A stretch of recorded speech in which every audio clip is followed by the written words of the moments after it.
د دې پاک جنت په ور کې د سرو وینو تالان جوړ دی ربه ستا په پاک جومات کې د خاورین بت بندګي ده د های های چغې راخیږي د جومات د منارو نه څه کتره کتره واړه بې اصري اسمان ته ګوري څه نه هر واړه اوده شي د فوټپات سره په خوا کې څه ټوټې ټوټې بنګړي دي د ظلمو په دې قبرونو څه خالي لې چې د پیغلو د اختر سپېره سهار کې ببر ویښته سیزلې مخ او شونډې سپورې سپورې ببر ویښته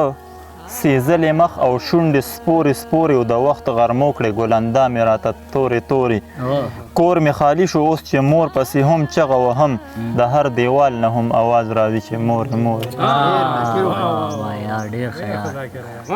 کور مې خالي شو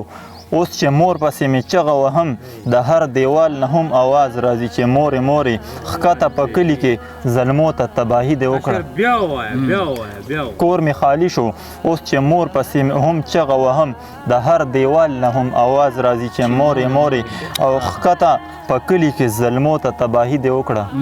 ښکته په کلي کې زلمو ته تباهي دې وکړه ته لا هماغه د خپل کور په دیوال شورې شورې ښکته په کلي کې زلمو ته تباهي دې وکړه ته لا هماغه د خپل کور په دیوال شورې شورې دغه ادبارو چې ضرور نه یې اوچت شو لاړو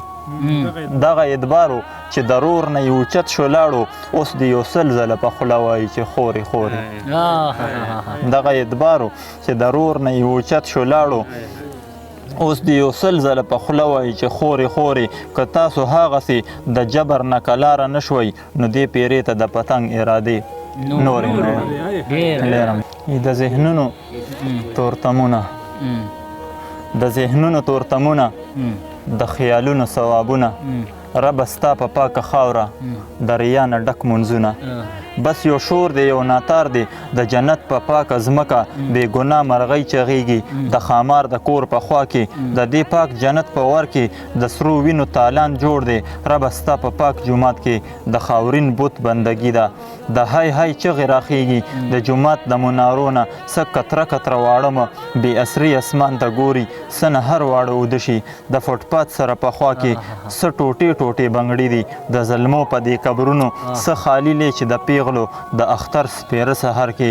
د انسان وینه خرڅیږي د ډالرو په بازار کې د یزید لښکرې ګرځي په حسین پسې قطار کې ای زما لویه مالکه نور په غلا سجدې به نه کړم ای زما لویه مالکه د ریا سجدې به نه کړم زه چې غړم کړم راپاسم زه امید چې د سبا شم د غټانو په بنګلو کې ستا نامه په زوره واخلم ربه ستا په پاک جومات کې دغه ټول بوتان رامات کړم ستا دوزخ په اوبو مړ کړم ستا جنت زرې زرې کړم او بیا راشم ستا کور ته یوه لویه سجده وکړم بس همدا به اصلي مونځ وي بې غرضه چې ادا شي بس همدغه به سجده وي چې پتنګ په تا فدا شي